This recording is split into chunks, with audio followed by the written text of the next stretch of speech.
د زمري سره د نیکی کولو بدله. وای په یو ځنګل کې زمری او میرمنې د دوو بچیانو سره اوسېدل. یوه ورځ سخت وږي شول، د یو پاڼ لاندې ویده شوه. تر لږ وخت وروسته یې میرمنې ورته وویل چې هله زمری پورته شه، خوب مې ولیدی چې په فلاني ځنګل کې ښکار شته، هلته به دواړه ولاړ شو. دواړه روان شول.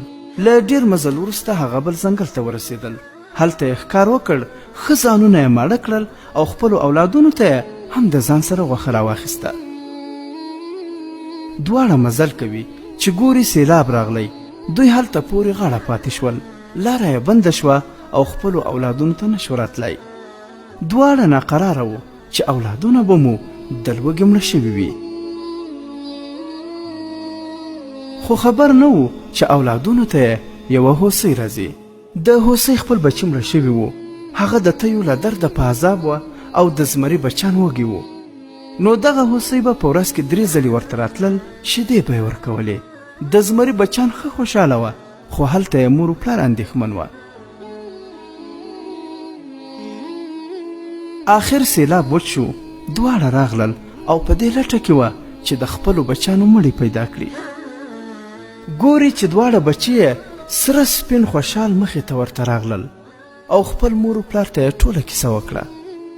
مور و پلار یې زیات خوشحاله شوه، خو د مور او پلار نه یې بچیانو هیله وکړه چې اوس د هوسۍ د راتګ وخت دی، له تاسو ډارېږي، تاسو یوې خوا ته پټ شئ، موږ به هم شیدې وخورو، هم به ورته ووایو چې نور نو مه راځه، ځکه زموږ مور و پلار راغلل. هوسۍ راغله، دواړو ته یې شیدې ورکړې. مور و پلار یې پټ دي.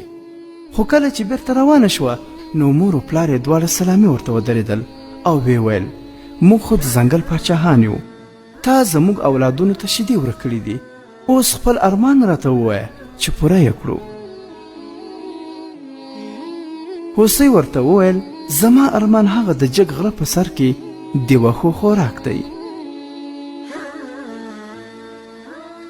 زمري یوه لوی مرغه ته امر وکړی چې ته به سهار دغه هوسۍ وړې او ماښام به یې راوړې تر څو دا ارمان یې پوره شي.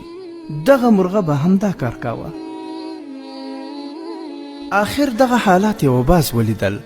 له هوسۍ څخه یې پوښتنه وکړه دا چې سپره ځې او سپره راځې دا څه کیسه ده؟ هوسۍ ورته وویل دا زما د نیکۍ پایله ده او ټوله کیسه یې ورته وکړه. باز ورته وویل چې زه به هم د ظلم په ځای نیک کارونه پیل کړم. باز په نیکو کارونو پسې ګرځي. یوه ورځ یې د موږک بچیان چې اوبو ته لوېدلي وو وموندل. نو باز له اوبو څخه راپورته کړل او بیا یې خپل تر وزرونو لاندې کړل چې تاوده یې کړي. خو څو شېبې وروسته د موږک بچیانو خوځېده پیل کړه.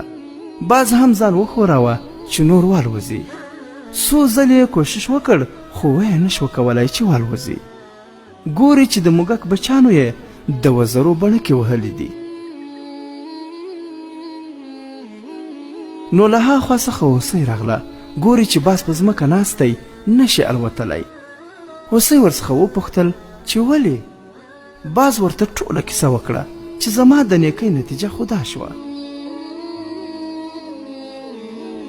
هوسۍ ورته وویل ای ساده، که دې له نیکانو او سیالانو سره نیکي کړې وای نتیجه به یې هم ښه وه، خو څوک چې له فاسقانو او کمسلو سره نیکي کوي همدا به یې حال وي. ګرانو دوستانو، له دې کیسې څخه موږ دا پند اخلو چې په ژوند کې د زمري غوندې ښاغلو او سیالانو خلکو سره نیکي وکړې انجام به یې هم ښه وي، او چې د موږک غوندې کمسلو او نااهلو سره نیکي او ښه وکړې هغه نیکي آخر سړي ته بد شي او په غاړه کې یو جنجال ولویږي.